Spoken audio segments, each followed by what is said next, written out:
दैत्य सेनापतियों के बीच में जहां अमृत कलश लिए हुए थे, नूपुरों की झनकार, कंगन वलय की झनकार, किंकणी की झनकार जे हुई तो अमृत कलश से दृष्टि हटी और वो मोहिनी सरकार पर दृष्टि पड़ी। जे ही पड़ी, मंद मुस्कुरा के तिरछी चितवन से देखा, सब के सब दैत्य भूल गए कि मुझे पान क्या करना है। अमृत हाथे में रह गया, सब देखते ही रह गए, मोहिनी रूप को भूल गए। अमृत पीना मैं तू सब खत्म, देखते ही रह गए। ऐसा भगवान का रूप। भगवान के सौंदर्य को देखकर सब आसपास से भगवान को घेर लिए, मोहिनी ठाकुर को। उनमें से प्रधान बलवान जो असुर थे, एक दूसरे को दृष्टि से देख, पहले मैंने देखा, पहला प्रश्न मैं करूंगा, मेरा अधिकार है। भगवान सबकी तरफ ऐसे देखते हैं मानो सबसे अधिक मुझे ये चाहती है, ऐसा। बड़े लीला विहारी, जो उनमें अपने को बहुत बलवान और अधिकारी समझ। उन्होंने कहा, कमल नयनी तुम कौन हो, कहां से आई हो, क्या करना चाहती हो? सुंदरी, तुम्हें देखकर हमारे हृदय में प्रश्न ही प्रश्न खड़े हो गए। बड़ी खलबली मच रही मेरे हृदय में। ना तुम देवताओं के कुल की हो, ना दैत्य कुल की, ना सिद्ध, ना गंधर्व, ना चारण, ना लोकपालों की, क्योंकि आज तक मैंने ऐसा ना सुना है रूप, ना देखा है। फिर मनुष्य की तो बात ही क्या है, विधाता ने सिर्फ हमारे लिए रचा है तुम्हें।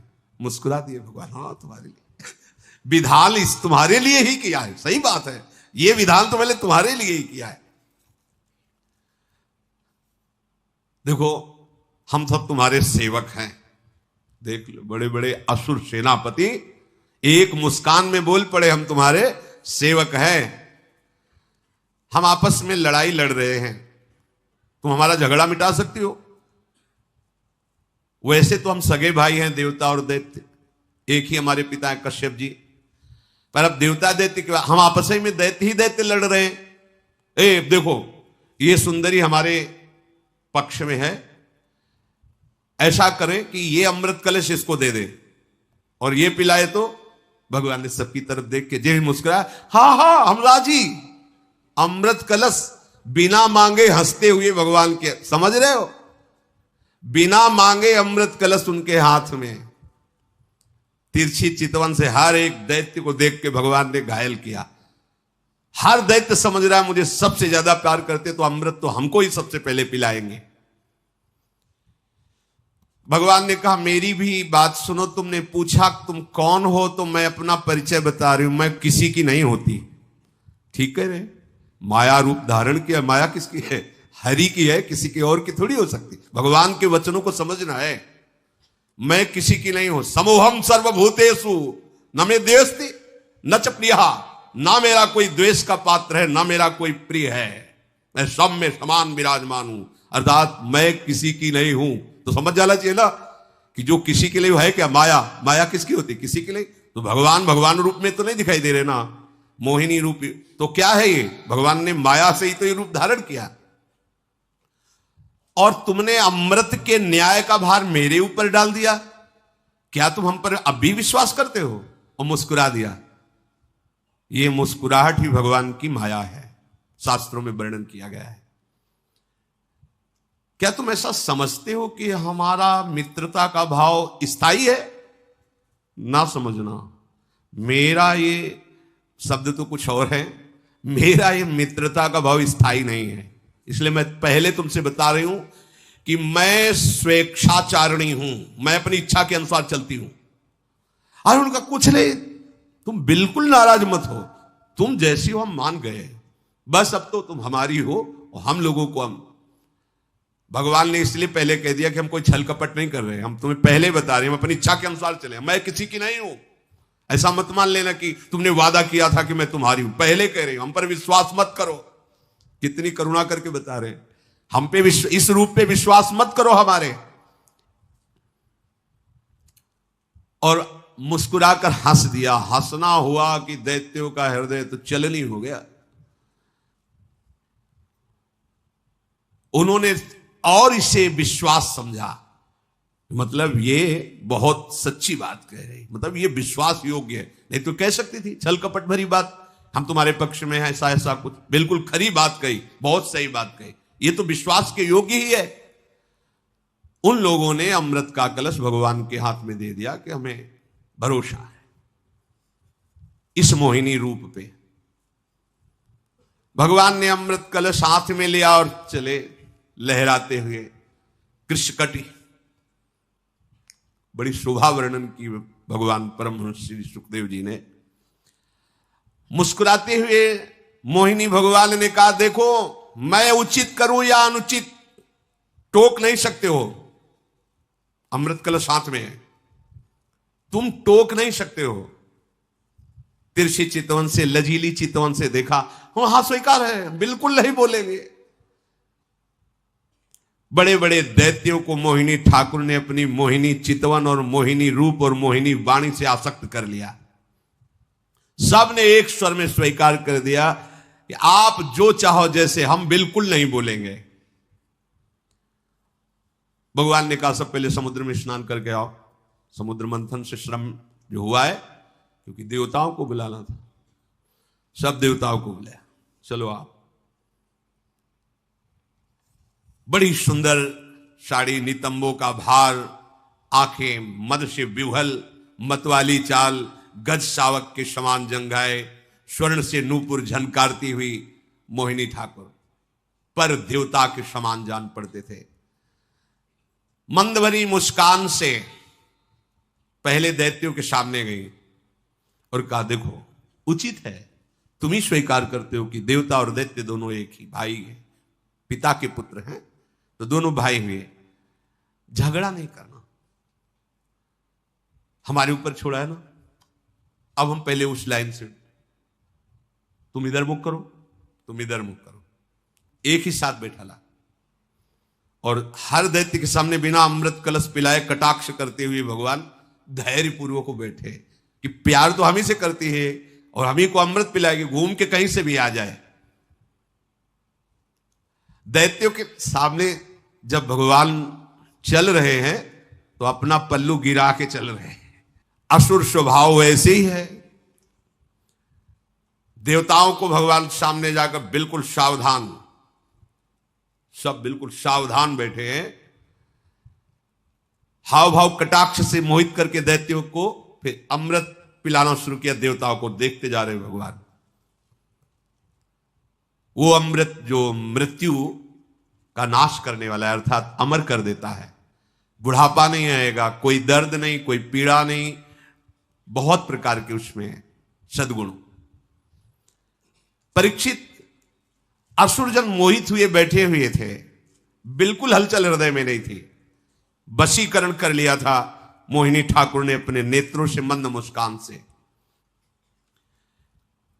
और वे समझ रहे थे ये जो करेगी वो हमारे प्रियता में ही करेगी। मोहिनी ठाकुर से उन्हें अत्यंत प्रेम, भगवान जान के नहीं, एक सुंदर स्त्री समझ के। और देवताओं को बिल्कुल कोई फर्क नहीं था भगवान की किसी भी चितवन में, मुस्कान में। क्यों जान रहे क्या, श्री भगवान है। समझ रहे हो, कोई भी सौंदर्यशाली तुम्हें तभी आकर्षित कर सकता है जब तुम उनमें भगवत भाव नहीं करोगे। यदि भगवत भाव करोगे तो कोई तुम्हें आकर्षित नहीं कर सकता, क्योंकि परम सुंदर भगवान सब में विराजमान है। एक भी देवता मोहित नहीं हुआ, क्योंकि वो जानते कि श्री भगवान है। और एक भी दैत्य नहीं बचा जो मोह से युक्त ना हो गया, क्योंकि वो जानते नहीं कि ये श्री भगवान है। बस इतना ही खेल है। मत्ता परतरम नान्यत किंचित अस्ति धनंजय। मेरा ठाकुर कह रहा है मेरे सिवा कुछ नहीं है। और हम क्या देख रहे हैं, स्त्री पुरुष, उत्तम अधम, अच्छा बुरा। तो यही मोहिनी ठाकुर की मोहिनी माया है, जो हम उनको न देख करके और कुछ देख रहे हैं और कुछ मान रहे हैं। वही कारण है कि हम अमृत पद को छोड़ करके आसक्त हो रहे हैं देहों में, भोगों में। अमृत देवताओं को पिलाया जा रहा है। तो राहु दैत्य ने सोचा कि कहीं मेरे साथ छल तो नहीं हो रहा है, कि इधर पीठ पे पीठ लगा के विराजमान किया गया, तो ऐसा तो नहीं हो रहा कि मुझे छला जा रहा हो। तो देखा तो इधर से गए थे बिना पिलाए, उधर सबको पिलाते हुए आ रहे हैं। तो बगले में तो पंक्ति लगी थी, चट से एक देवता के बीच में ऐसे घूम के बैठ गए। राहु, और भगवान ऐसे देख रहे थे सावधानी पूर्वक, और देवताओं की अंजलियों में अमृत। चंद्रमा और सूर्य ने तुरंत कहा प्रभु बीच में राहु, अमृत गिर चुका था। भगवान ने तत्काल सुदर्शन चक्र से उसका सर काट डाला, पर यहां अमृत नहीं पहुंच पाया, बस इतने में ही। आज भी है जो चंद्र ग्रहण सूर्य ग्रहण है ना, वो इसीलिए पड़ता है। सिर अमर हो गया। आज भी वैर भाव रखकर चंद्र ग्रहण सूर्य ग्रहण, वो चंद्र और सूर्य पर आक्रमण करता है राहु। सब अमृत देवताओं को पिला दिया। असुरों ने जब पीछे मुड़ के देखा तो कलश में एक बूंद भी नहीं। बस आप इतना समझ लीजिए कि भगवान को जब तक भगवान नहीं मानोगे तब तक अमृत पद पे नहीं। एक भी यहां कोई वस्तु व्यक्ति स्थान अन्य नहीं है। महापुरुषों ने अनुभव किया, जड़ चैतन्य कछु नहीं दीखत, जित दीखत तित श्याम खड़े। गोपीजनों ने देखा है, जित देखूं तित श्याममयी। गोस्वामी जी ने देखा, सी राम में सब जग जा, मेरे प्रभु ही हैं। जब तक भवदाकार वृत्ति नहीं होती तब तक इस अमृत पद का अधिकारी नहीं होता। प्रभु से बिलग कोई भी वस्तु, कोई भी व्यक्ति, कोई भी स्थान है तुम्हारे हृदय में, वो तुम्हारे अमृत पद से तुम्हें वंचित कर देगा। देखो ना, अगर हिरण के बच्चे में भगवान की भावना कर ली होती भरत जी महाराज ने, मेरे भगवान, तो भजन छूट गया ऐसे शब्द नहीं आता। कुत्ते पे भावना कर ली नामदेव जी ने, तो वहीं प्रकट हो गए भगवान विठ्ठल।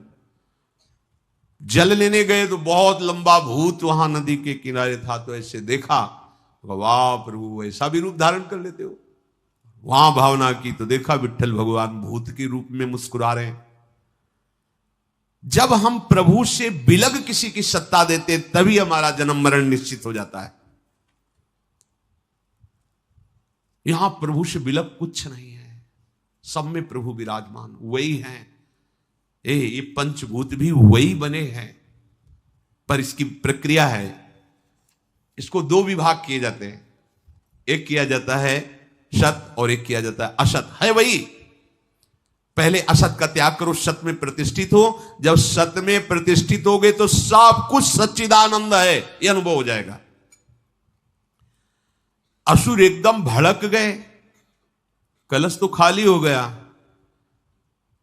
भगवान ने उसी समय मोहिनी रूप त्याग करके अपने स्वरूप, अब वो सब माथा पीट रहे कि मुझे क्या पता था कि ये हरि ऐसे रूप को धारण करेंगे। बस घाटा बाद में समझ में, मन पछताई है अवसर। जिससे हम द्रोह कर रहे हैं, जिसे हम नीच समझ रहे हैं, जिसे हम क्रूर समझ रहे हैं, उसमें प्रभु विराजमान है। जब तक हमारे हृदय में भाव नहीं आता तब तक हमारी कच्ची साधना है। सच्ची साधना यही है, कण कण में झांकी भगवान की, किसी सूझ वाली आंख ने पहचान की। सूझ वाली आंख, तत्व दृष्टि जब तक जागृत नहीं होती तब तक ये वैर, ये विरोध, ये आकर्षण, मैं तू, ये माया का खेल हमारे सामने चलता रहता है। जेवी भगवान ने अपना वास्तविक स्वरूप धारण किया, अब देवता अमृत पी चुके थे, दैत्य क्रोधानल से जल रहे थे। आगे की बात आगे युद्ध में हम इस प्रसंग को इस बात पे लेते हैं कि संपूर्ण समुद्र मंथन भगवान से ही हुआ। समुद्र मंथन का सार अमृत भगवान की कृपा से मिला। नहीं, समुद्र मंथन करने पर भी इनको अमृत नहीं मिलता, दैत्य लोग छीन ले गए थे। ऐसे ही हमारी साधना की सिद्धावस्था स्वयं श्री भगवान करते। हमारा केवल एक काम है, भगवान का निरंतर चिंतन करते हुए भगवान के आश्रित होना। किसी भी वस्तु के प्रलोभन में या किसी पद के प्रलोभन में या किसी अन्य लाभ की आकांक्षा में अपने उपासकों को, अपने मतलब प्रियालाल के चरणारविंद की प्राप्ति करने की भावना दृढ़ करने वाले उपासक को कभी आकर्षित नहीं होना चाहिए, कभी रुकना नहीं चाहिए। मिलना कोई बड़ी बात नहीं है, मार्ग है, मार्ग में सुखद स्थितियां भी आती, दुखद स्थितियां भी आती, पर प्रलोभन नहीं करना। अगर सुखद परिस्थितियों में तुम प्रलोभन नहीं किए तो दुखद परिस्थिति तुम्हें रोक नहीं पाएगी, और अगर सुखद परिस्थिति का भोग कर लिया तो दुखद परिस्थिति तुम्हें जबरदस्ती भोगनी पड़ेगी, और जब भोगोगे तो रुक जाएगा मार्ग। और ये बड़े ऊंचाई से भी होता है, बड़ी बड़ी ऊंचाई में आकर्षण होता है। ऐसा कोई महत्व नहीं रखना चाहिए प्रभु के सिवा की किसी लोकांतर में, किसी अन्य देवता में। वो सब दिव्यता मायाकृत ही है।